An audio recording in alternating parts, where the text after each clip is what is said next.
उज्ज्वल भविष्य वाली बालिकाएं एवं होनहार विद्यार्थियों, कल हमने आपको रूट क्रॉप्स यानी जल वाली फसलों में शकरकंद पढ़ाया था। आज हम आपको शलजम जड़ वाली फसलों में ये फसल आपको पढ़ा रहे हैं। शलजम, इसका वानस्पतिक नाम है ब्रेसिका रापा और इसकी फैमिली है ब्रेसिकेसी। शलजम के बारे में समझिए।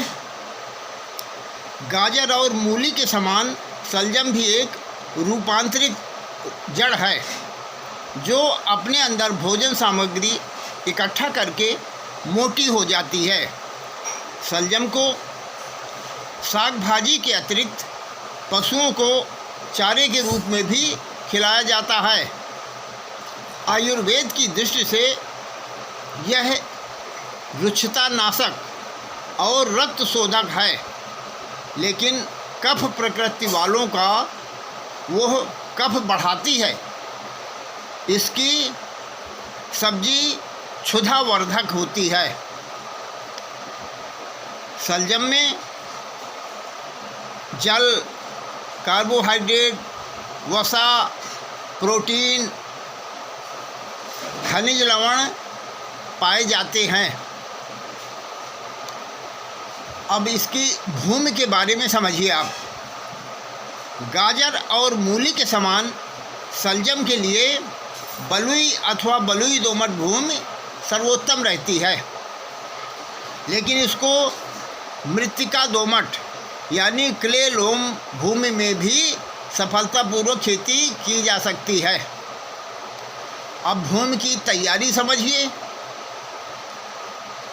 शलजम के लिए खेत को एक बार मिट्टी पलट हल से गहरा जोतकर 3-4 जुताइयाँ देसी हल से कर देना चाहिए और प्रत्येक जुताई के उपरांत खेत में पटेला घुमाकर भूमि को भुरभुरी और समतल बना लेना चाहिए।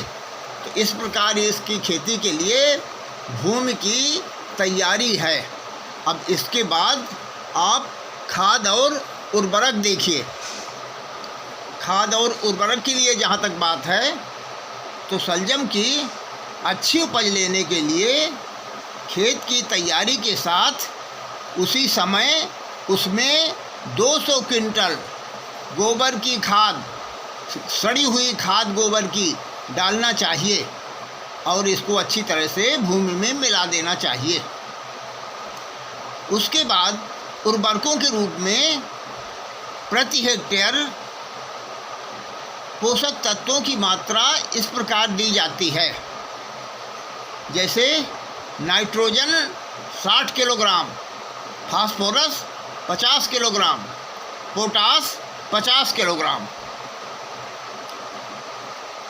इतनी उर्वरक उपलब्ध कराने के लिए जो प्रति हेक्टेयर उर्वरक इसमें लगेगा, तो जैसे urea 130 kilogram, super phosphate single लगभग 300 किलोग्राम, पोटेशियम क्लोराइड लगभग 80 किलोग्राम। तो ये उर्वरक और खाद की मात्रा है।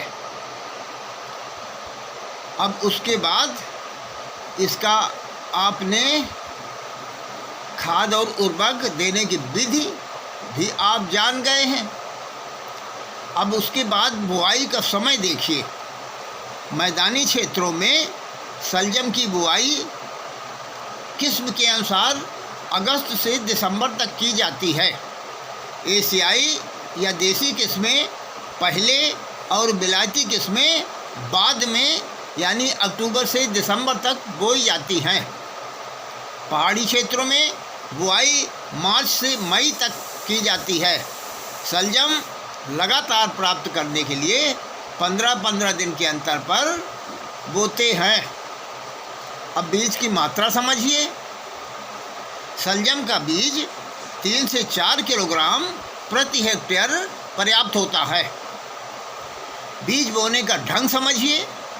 शलजम का बीज उथले हल की सहायता से 20 से 25 सेंटीमीटर की दूरी पर बने कूड़ों में बोया जाता है।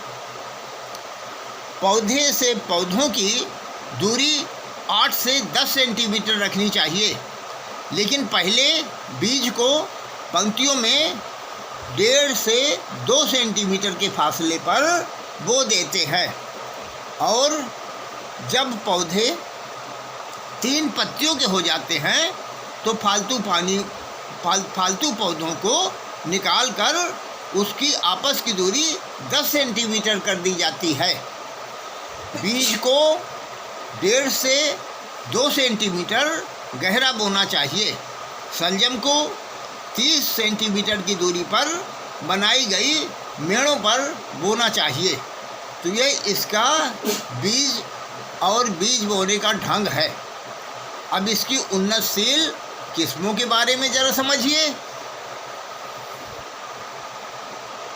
देखिए, कुछ यूरोपियन पहले समझिए, फिर बाद में एशियाई जातियों के बारे में बताएंगे।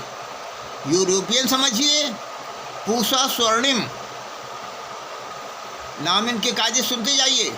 पूसा चंद्रिमा, गोल्डन बाल, स्नो बाल, purple top, white globe. Purple top, white globe, ये भी एक बहुत अच्छी जाति है, पर्पल टॉप हाई ग्लोब। अब इसी प्रकार से आप एशियाई जातियों को समझिए। पूसा कंचन, पूसा श्वेती, पंजाब सफ़ेद। अब जरा सा कुछ जातियां हैं जिनकी विशेषताओं के बारे में आप समझ लीजिए। जैसे पर्पल टॉप व्हाइट ग्लोब, इसकी जड़ें बड़ी तथा गोल होती हैं, जिनका ऊपरी भाग बैंगनी रंग का तथा नीचे का भाग हल्का पीलापन लिए हुए सफ़ेद होता है। इसका गूदा कुछ मीठापन लिए हुए होता है। यह किस्म 60 से 65 दिन में तैयार हो जाती है। यह किस्म मैदानी भागों में शुरू अक्टूबर से दिसंबर के अंत तक बोने के लिए उपयुक्त पाई गई है। गोल्डन बाल समझिए। इस किस्म को उगाने का उचित समय अक्टूबर से दिसंबर तक है। इसकी जड़ें एकदम ग्लोब की शक्ल की, मध्यम आकार की तथा चिकनी होती है। इसका छिलका पीला और सुनहरा होता है। गूदा हल्के पीले रंग का, मीठा सुगंध वाला, मध्यम आकार की तरह चिकनी होती है। इनका छिलका पीला और सुनहरा होता है। गूदा हल्के पीले रंग का, मीठा सुगंध वाला होता है। जड़ का ऊपरी भाग छोटा और हरा होता है। यह किस्म बुआई के 70 से 75 दिन के बाद तैयार हो जाती है। अब प्रश्न लिख लीजिए जो आप घर में बैठकर करेंगे और मेरे पास भेजेंगे। शलजम की खेती के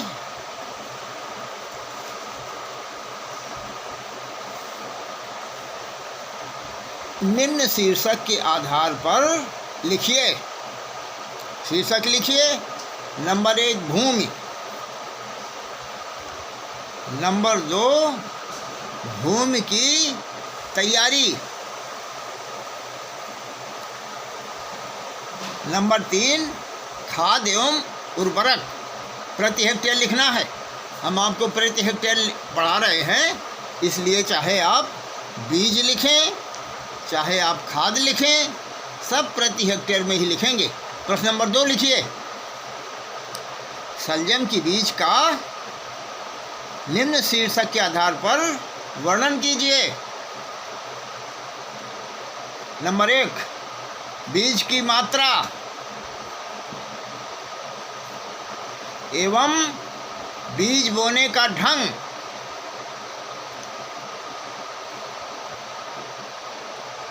नंबर 2 लिखिए, यूरोपियन तथा एशियाई जातियों की 4 जातियां लिखिए। धन्यवाद।